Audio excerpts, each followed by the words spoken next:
I never thought the day would come when my life would be torn apart in a single, brutal moment. After 10 years of marriage, I woke up one morning to find a note on the kitchen counter, written in his neat handwriting. "I've had enough. Pack your things. You're out." No explanation. No warning. Just 6 words that carried the weight of 1,000 betrayals. My ex-husband, Mark, the man I had loved, trusted, and built my life around, had decided I was suddenly disposable. I remember standing there, trembling, staring at the note like it was some cruel joke.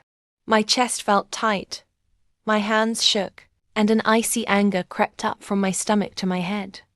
Mark had always controlled me without anyone noticing. Charming, charismatic, utterly convincing, he was the perfect husband to everyone outside. But behind closed doors, he had a sharp tongue and a sharper ego. I had endured years of subtle belittling, my career ambitions dismissed, my opinions mocked, my achievements minimized. And now, after a decade, he discarded me like a worn-out coat. The first few days were surreal. I drifted through our apartment, touching familiar objects with disbelief.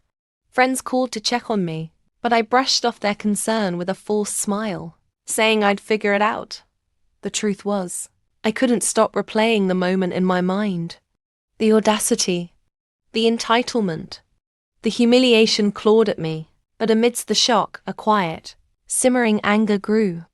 As I packed the last of my belongings, I paused to take one last look at the life I had built. Photos of vacations, birthdays, even snapshots of us cooking together. They stared back at me, frozen in happier times. My heart clenched, but underneath the sorrow, a plan began to form. I realized I didn't want to simply walk away. I wanted him to feel, just for a moment, the gut punch of betrayal I had lived with silently for years. I moved into a small apartment downtown, barely fitting my furniture, but offering the one thing I needed most. Distance. Distance from his control, his arrogance, his world that had made me feel invisible. And in that solitude I began to rebuild. Anger was a tool, and I would wield it with precision. Mark thought he had won. He thought I would crumble, beg, or fade into irrelevance. But deep down, I knew he had underestimated me. Underestimating me, as I had learned painfully, was a mistake he would regret. I started small, cataloguing every insult, every time he made me feel small. Not obsessively, but to understand him, what pushed his buttons, where his arrogance faltered. By the end of the first week, shock had transformed into determination. I wasn't just angry. I was focused. Revenge isn't a quick strike, it's a carefully executed symphony, and every note must be perfect.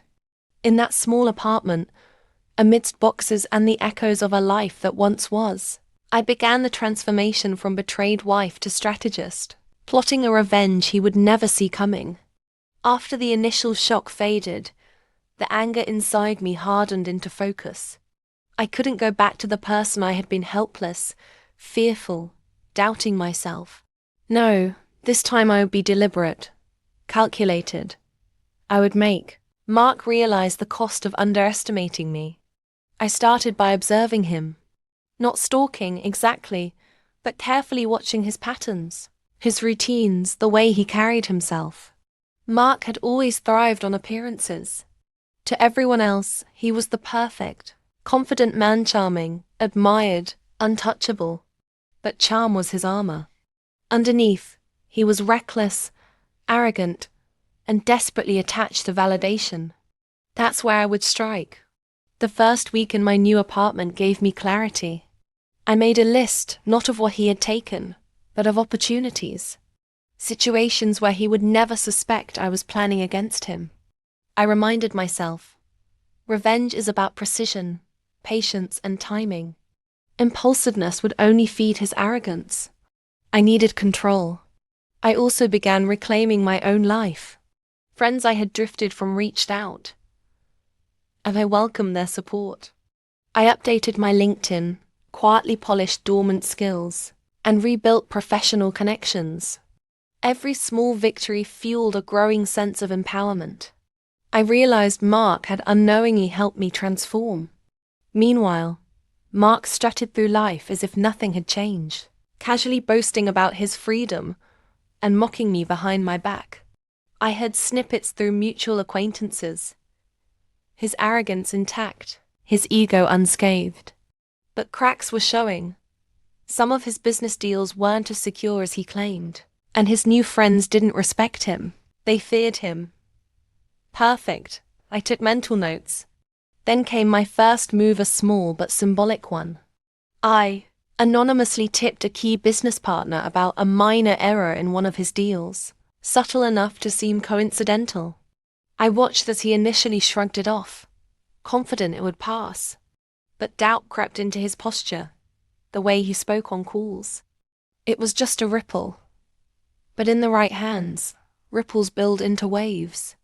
At the same time, I rebuilt my finances, reclaiming independence piece by piece. Renting a small office space was more than practical. It was symbolic. I wasn't just surviving. I was thriving. I imagined the moment he would see me again. Shocked, disbelieving, finally understanding that the woman he had discarded had grown stronger, smarter, unstoppable. What I realized most was that revenge isn't just about making someone pay, it's about reclaiming power until the balance tips. With every calculated move, I felt stronger, sharper, alive in a way I hadn't in years. Mark might have thought he broke me, but the real game had only just begun. By the second week, my strategy was taking shape, and Mark's careless arrogance became my weapon. He strutted through life, flaunting his so-called freedom like a badge of honor, unaware that I was quietly dismantling the foundation of his confidence. The little ripple I had started in his business had grown. One of his partners, normally loyal, began asking questions, hesitant to act without confirming details. Mark's ego couldn't handle even mild doubt, and it showed in subtle ways: hesitation in emails, a sharper edge in phone calls, a forced smile in meetings. I watched him from afar, noting every slip. His arrogance was predictable. He overestimated his control and underestimated anyone he considered weaker. That weakness, I had learned from years of silent observation, was his undoing. Every careless boast, every overconfident decision I catalogued. I wasn't just plotting revenge. I was studying him like a chessboard, anticipating his moves, predicting how he would react to every nudge I set in motion. Meanwhile, I rebuilt my life methodically. My new apartment became a command center. I dusted off old skills, rekindled professional relationships, and even started a small side venture, low profile but profitable. Every phone call, every email, every small win reminded me of my worth. I wasn't just surviving. I was thriving, silently growing stronger while Mark strutted through his days, blind to the fact that the tables were slowly turning. Then I escalated. I watched as he reacted with frustration, confused by sudden hesitations from people he thought were loyal. The cracks in his carefully constructed world widened. At home, Mark's personal arrogance also played into my plan. I began hearing stories from mutual friends. He was flaunting his dating life, mocking my absence, treating everything as a joke. The more he underestimated me, the bolder I became. I realized that his ego was a tool I could use. The more he flexed it, the more it left him exposed. One evening, I sat in my small apartment, reviewing everything I had done. Each move had been subtle, almost imperceptible, but collectively they were eroding his confidence, forcing him to question decisions he had never doubted before. I smiled to myself. This was the beginning of his unraveling. Every ripple I had set in motion was now creating waves, and the man who had kicked me out would soon discover that I was no longer someone to be dismissed. Revenge, I realized, isn't about dramatic explosions, it's about precision, timing, and patience. And with every calculated move, I felt more in control than I had in years. Mark's arrogance had blinded him. and that blindness was my ally. The storm I was building wouldn't just shake him. It would leave him questioning every choice, every friend, every ally he thought was solid. And when it hit, he wouldn't just be surprised, he would be completely unprepared for the woman he had discarded. By the fourth week, I was no longer just observing. Mark's life had become a chessboard, and I was moving the pieces. The subtle manipulations had done their work. His confidence, once unshakable, was now marred with hesitation. Small errors he had ignored before now drew questions from colleagues, business partners, even friends who had once admired him blindly. Every ripple I created was becoming a wave, and I could feel the momentum shifting in my favor. The first direct strike came carefully. I discovered a minor loophole in one of his new ventures, a contract oversight that could be embarrassing if handled incorrectly. I drafted an anonymous tip to his attorney and a key client, just enough to plant seeds of doubt without exposing myself. Within hours, whispers began circulating. Mark, once cocky and untouchable, was now flustered in meetings, defensive in emails, struggling to regain control. His face, once smug, showed cracks of panic I had only imagined seeing. I also turned my attention to his personal life. Mark had flaunted a new social circle, showing off dates and social media posts, confident that everyone envied his freedom. I subtly leaked misleading information about his reputation, enough to sow friction among friends and colleagues. People he considered allies hesitated around him. His social armor, like his business confidence, began to corrode, and I silently savored it. Meanwhile, I continued quietly building my own life. My side venture gained traction, my professional reputation strengthened, and friends I had once lost now respected me in ways that stung Mark indirectly. Every small success became a silent message. I was no longer powerless, invisible or dispensable. I had become someone he couldn't ignore. Mark remained oblivious to my identity behind some of these moves. That was the beauty of it. His arrogance blinded him to the possibility that I was orchestrating this chaos. Every frustrated gesture, every uncertain look, every snap at staff was exactly the outcome I predicted. One evening, a mutual friend called with updates. Mark was snapping at employees, questioning long-time decisions, and doubting allies he had always trusted. I smiled, sipping coffee, savoring the satisfaction of patient strategy. The thrill wasn't in drama. It was in watching him unravel methodically, blind to the architect of his own chaos.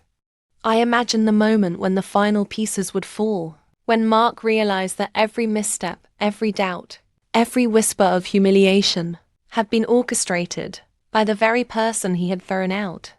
That image, his shock, his rage, his disbelief kept me focused.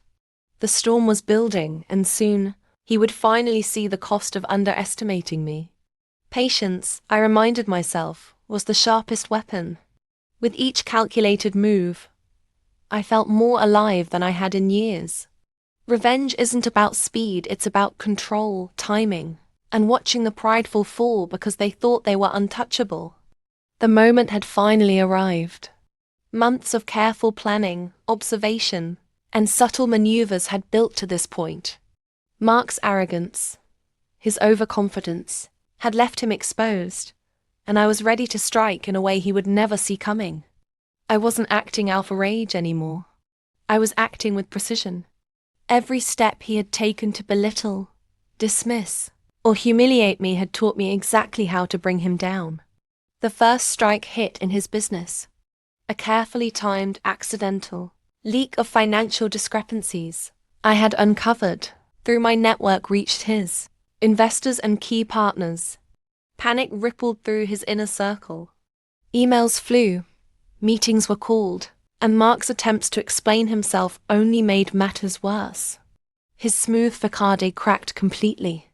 I watched the updates come in, relishing the subtle chaos, knowing that every misstep was of his own making. He had underestimated me, and that had been his greatest mistake. Then came the personal blow. I revealed the truth of some minor Deceptions he had been hiding to the social circle he flaunted so proudly. Friends who had once admired him began questioning his character. Invitations dwindled. Whispers followed him wherever he went, and the confident man who had mocked me behind my back was suddenly isolated. The arrogance that had fueled him now became his weakness.